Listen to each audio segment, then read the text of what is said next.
তুমি আমাকে ভুল বুঝো না। হারামজাদি, অসতী, তোকে আজ আমি মেরেই ফেলবো। তোকে আজ আমি... চুপ, একদম চুপ। তোর কোনো কথাই আজ আমি শুনবো না। আয়, চল ঘরে চল, চল চল ঘরে চল, চল চল।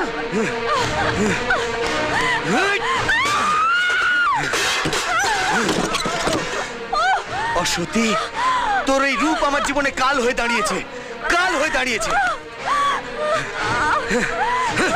আমি তোর এই রূপ যৌবন শেষ করে দেবো, একেবারে শেষ করে দেবো, একেবারে শেষ করে দেবো আমি।